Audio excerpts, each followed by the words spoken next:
Hello, everybody. So it is Friday. For some, it's Good Friday and Passover. Welcome. Today we're doing chapters 21 and 22, maybe 23. Hope everyone is having a good day. Already took the dogs for a walk, took myself for a 3-mile walk, saw neighbors from a distance, but it was still nice to see people I know in the flesh. It's kind of weird. I've seen them a lot on Zoom, and to actually see them in the entire bit of them seems strange. All is well here, working on a lyric book, which I say every day because I am. Those books start coming out June 29th. Great weather here, there's a breeze, and all is well. We're at the weekend. I don't know if any day, one day seems different from another these days, but it's Friday, and it is the 10th, and April 10th. And we're getting through this together, one day at a time. We have made it a month into this shelter in place. It means that we are flattening the curve. So, take care of each other. And again, keep writing to me. I'm happy to write you back. The troll can even write you back. He's happy to. He's probably a little bored, and out on his missions. But let's get to it. We'll start with chapter 21. I always try and chat a little in the beginning to give everybody a chance to find where it's live again. If you don't know, tonight, and I can look it up because I'll forget, Jackie Benson, my future daughter-in-law and a great blues guitarist, is live every night on Facebook on her page, Jackie Benson, B-E-N-S-O-N, at 9 p.m. Central Time. There goes Lois. And tonight she is going to be live playing with the bassist from the Go-Go's, Kathy. I'm going to get it wrong, so I'm looking up. Louie told me her name, so I don't screw it up.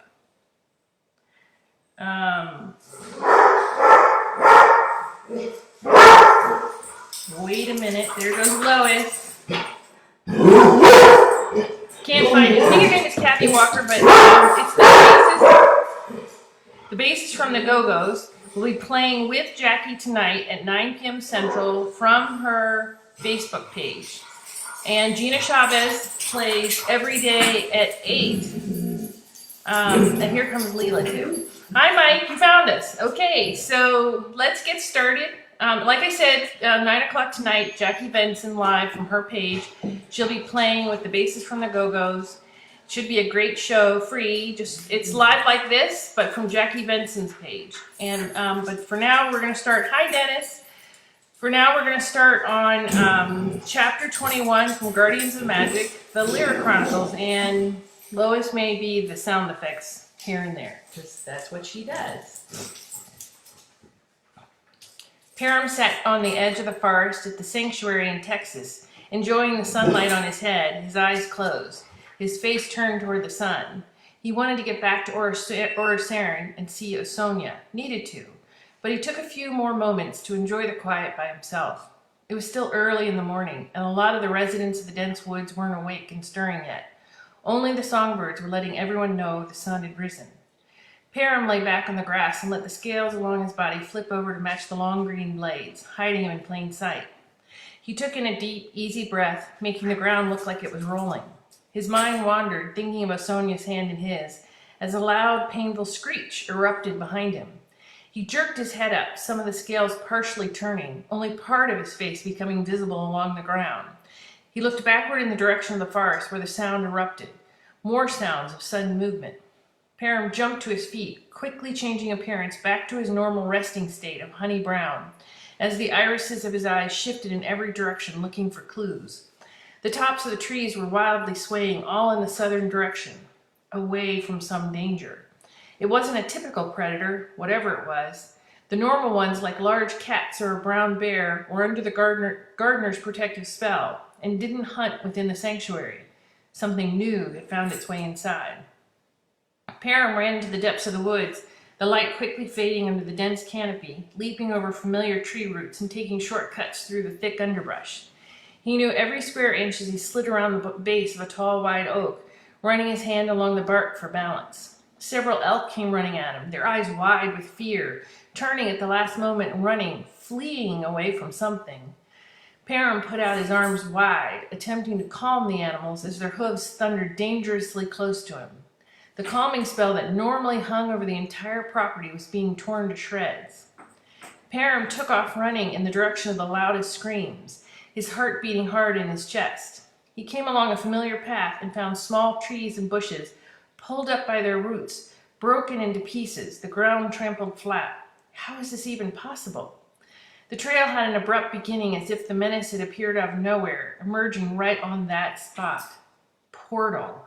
Something magical. Something fucking powerful found its way past every protection. This is bad. The gardener of the dark forest was a master practitioner of protection spells. Something or someone had made a mockery of them. A roar erupted from just yards away down a narrow path by the magnolia trees, their blossoms scattered along the ground with the green waxy leaves. He slowed down as he heard the cries of a deer, screaming its last, and came closer, taking a sharp turn.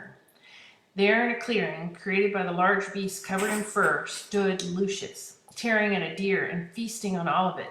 The deer was past caring. Param hesitated, shocked more by something invading the grounds of the sanctuary this deep inside of the forest than the sight of a shifter. The layers of spells were supposed to make a feat like this impossible. All of his irises focused on Lucius, studying the shifter, looking for weaknesses. Biggest fucking shifter I've ever seen. He wasn't finding them. His mind was running 1,000,000 miles a minute, searching for the best options. Too late to find his father. There wasn't enough time. His father was back on Horserin. All the animals had run to another part of the vast sanctuary, but at some point they would run out of room. He would have to defend the forest as best as he could until the gardener came on his usual rounds, hours from now. He stepped back, forming a fireball as his foot stepped down on a stick in the momentary quiet, making a small cracking noise. Lucius looked up from burying his face in his catch, his face bloody. Param considered climbing for higher ground, but that would draw Lucius closer to the animals. He held his breath steady, holding the glowing fireball in his open hand, as Lucius wiped his mouth on his furry arm, a low rumble coming from his chest. He kept his eyes on Param as he flexed one of his large paws, the long claws tipped in deep red. Param held his ground, waiting to see what the beast would decide to do next, satisfied with a standoff. But Lucius dropped the partially eaten carcass and smacked his lips, looking to the right in the direction of the animals the gardener had worked so hard to preserve. A steely determination came over Param, and he flung the fireball, knowing it would find its mark. Lucius growled and batted at the fireball as it whizzed past him, just out of his reach, and circled back, slamming into his side, knocking the wind out of him, and catching some of his fur on fire. The acrid smell of burning hair filled the air around them. Lucius stumbled backward, surprised, but didn't fall. Now it was Param's turn to be surprised, but he didn't waste a moment worrying about what it meant. That could come later. He formed another fireball in moments, singing into it and hauled it sideways as hard as he could, watching it split apart into hundreds of tiny fireballs, peppering Lucius' fur. Too many to be able to put out quickly or dodge. Lucius reared his head back and let out a roar, shaking the tree branches over his head.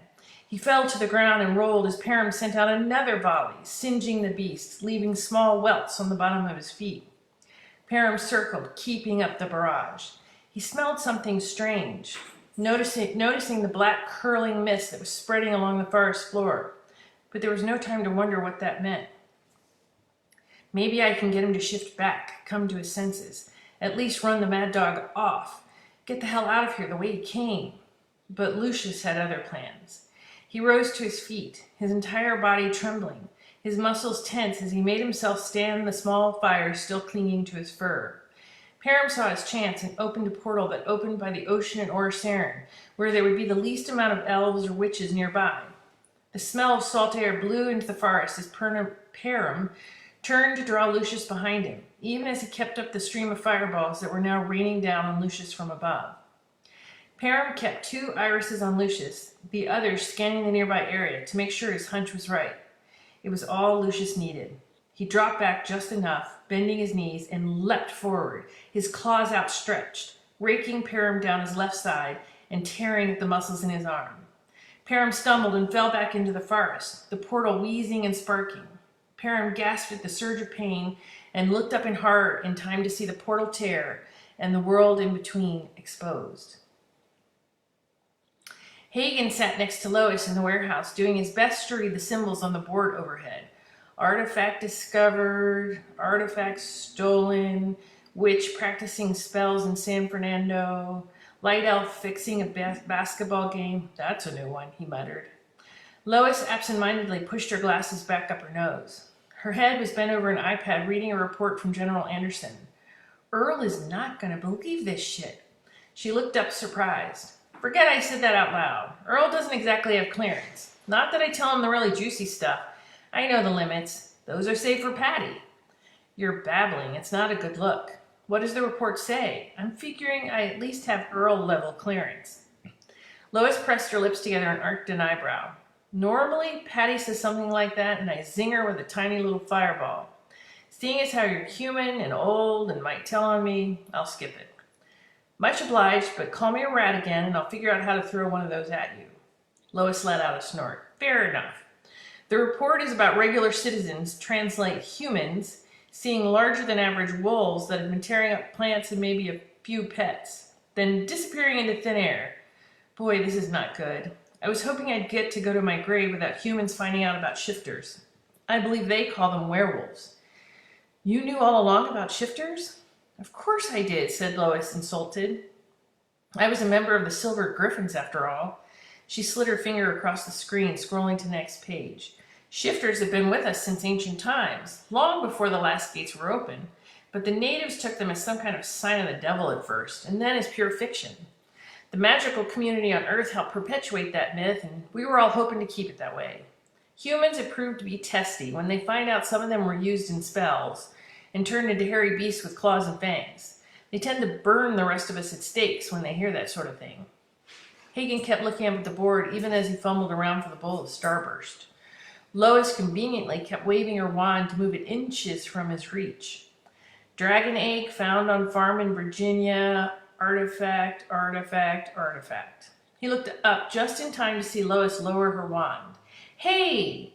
Unspoken rule among partners. You don't mess with the food, ever. He jerked his head back toward the scroll crawling across the middle of the room. The annoyance quickly dropped from his face as he waited to see if the same combination of symbols passed in front of him again. There it is. Sanctuary. You don't think. Is the magic string keeping an eye on the sanctuaries? What's that symbol mean? Isn't that death? No, something close. Lois lowered her iPad and looked up, the color draining from her face. She jumped to her feet, pushing up her glasses as the iPad slid off her lap. Maine. That's what that means. Rough translation, but close enough. Nothing good. Something bad is happening at the sanctuary. Hagen looked back at the symbols, doing his best to read them. I thought that place was the magical Fort Knox for animals. It's supposed to be. Hell, this is the first time it's shown up on our boards. We need to tell Lyra. General Anderson sent her on some kind of recon, and Corrick's out on a fixer assignment. Hagen stood up and clapped his hands together. That leaves you and me. Come on, don't shake your head. From the looks of that thing, there's no time to consult with others. That place means a lot to a lot of good people. Beam me up there. Do it. Oh, I am going to get in so much shit if this goes south. Helping a human being go battle something magical in a hidden sanctuary. So much paperwork if you get killed. I'll do my best to save you from the paperwork, trust me. Now do it. Come on, chop chop. Lois looked up at the coordinates one more time and waved her wand, opening a portal just behind the wounded Param. His arm lay by his side, torn at the muscle by his shoulder, and he was bleeding badly. Lucius was towering over him, his arm raised to tear out Param's throat. Hagen leaned through the opening of the portal and lifted Param in one motion, pulling him into the warehouse. His hands dipped into the black mist, partially covering Param, clinging to the hairs on his arm as he pulled back. His stomach lurched at the stench as he held up Param's head, even as he looked directly into Lucius's eyes. Close it now! He could feel the swish of wind as Lucius brought down his paw in anger and lunged toward the opening. Lois was ready and whipped her wand across the open space, zipping the portal closed in the nick of time. Hagen rested Param on his desk, pushing everything off the surface and onto the floor as he laid him back. Param's body tried to take on the appearance of the desk, instinctively hiding him, but the scales fluttered, going back and forth. Get some bandages or some rags to stop this bleeding. Hagen wasn't waiting for Lois. He pulled off his tie and wrapped it around Param's arm, just at the shoulder, making a tourniquet. Come on, Wood Elf, stay with us. Lois came running with the first aid kit, shoving it toward Hagen as she raised her wand, mumbling spell after spell, trying to find one to stop the bleeding. Nothing is working. She shook her head in desperation. Has to be that damn shifter.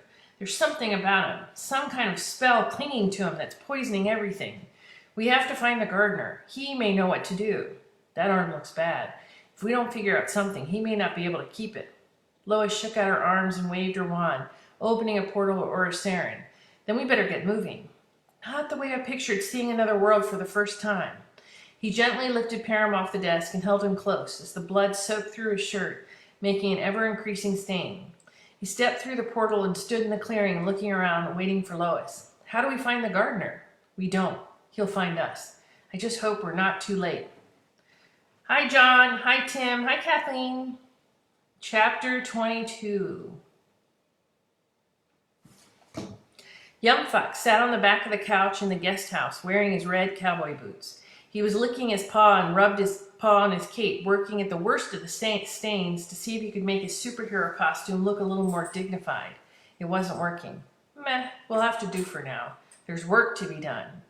He put on the cape and mask and bounded up to the back of the red velvet chair to get a look at himself in the mirror. Not bad. He dropped his voice into a low grumble and put his hands on his hips. I am Batfuck. Time to get to work. He headed out into the neighborhood looking for trouble. The bar was just getting warmed up with the early lunch crowd as Yumfuck waited in the shadows for Estelle to walk back inside. He saw his chance and ran for the knot in the fence that was just his size and leapt through head first, the cape streaming behind him. It snagged on a nail and left him hanging, floating just above the concrete on the other side. The troll took the opportunity to spread his arms out straight in front of himself and fly momentarily. There's Lois. He let out a satisfied cackle and put his feet down.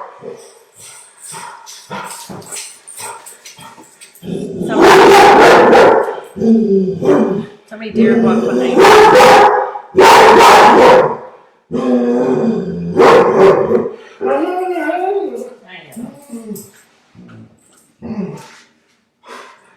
Okay, where was I?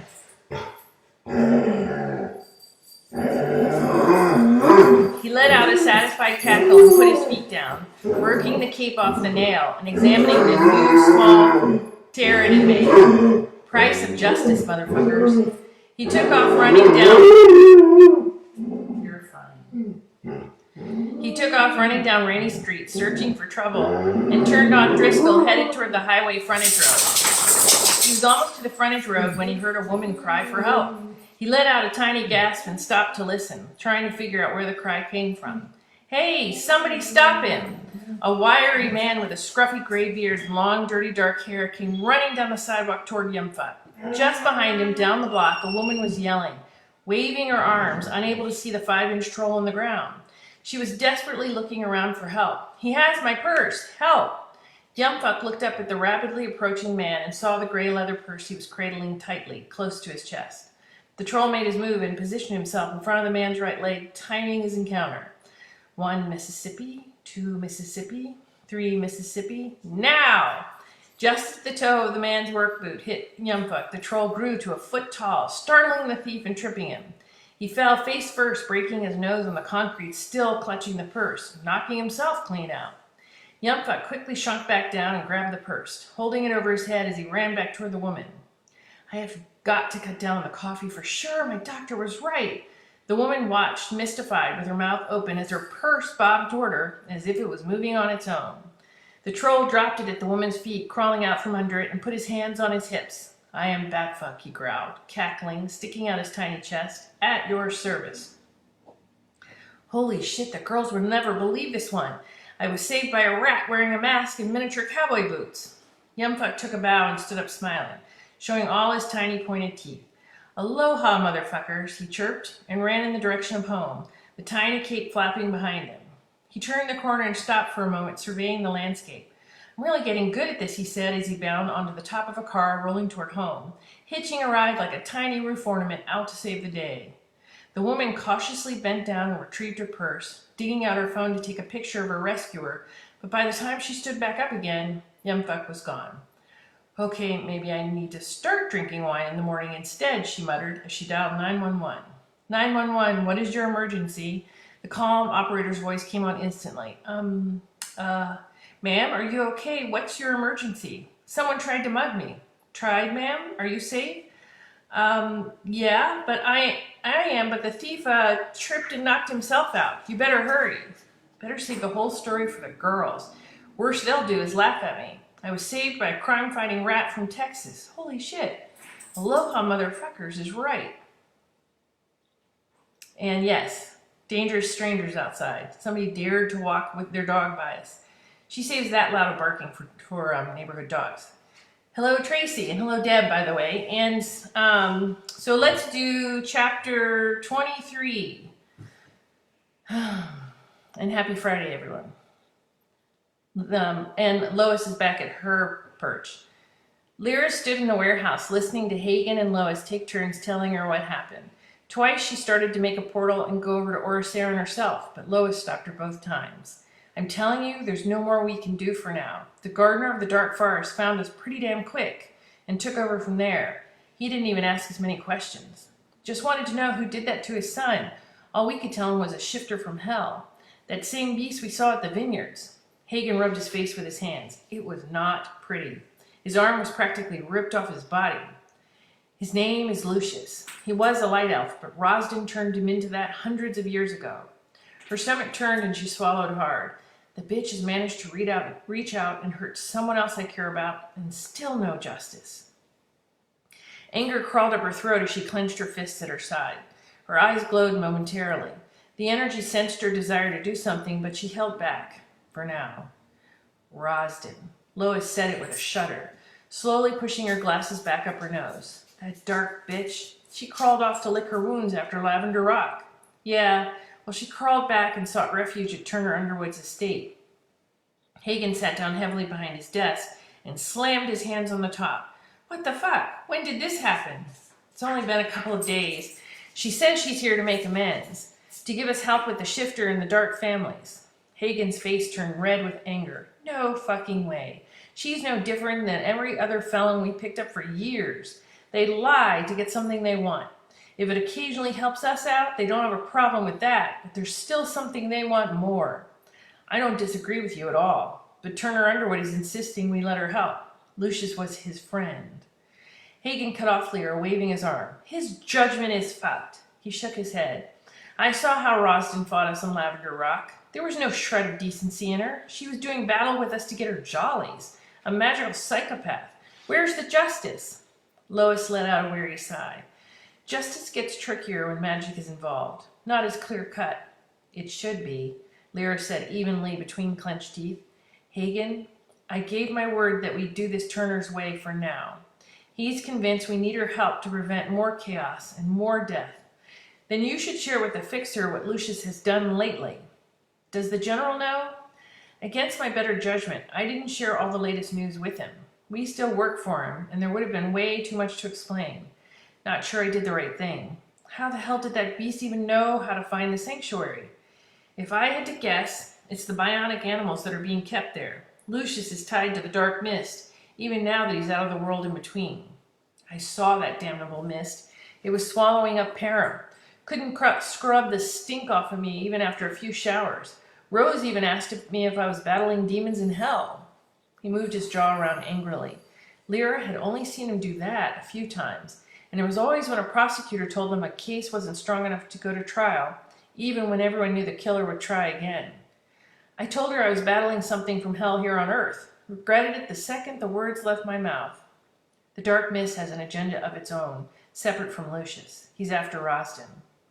We do need the information Rosden can give us. Lois stood back from Hagen and Lyra, talking softly. Lucius is the bigger menace right now, and there are thousands of shifters in the world. If he could command them... Hagen opened and closed his mouth a few times, finally sputtering out, command them. Is that even a thing? He's the alpha over all other shifters. Yes, he can lead them if he chooses to. Lyra sat on the edge of her desk. Then his focus on Roston is useful for more than one reason. She held up her hand. I know, Lois, I know. We need her, and I gave my word. But if Lucius catches up with her, and from what I saw of him up close and personal, I'd say that's a real possibility. Don't expect me to shed a tear. Roston is killed down through the ages. I can't believe I'm going to say this, said Lyra, but Lucius is also a victim. One of Roston's victims who spent almost a millennium in the world in between, saddled with a curse. I remember when I thought a serial killer was the worst thing we'd have to face, Barons. Go to Turner Underwood. Update him on what his house guest has caused now, even indirectly.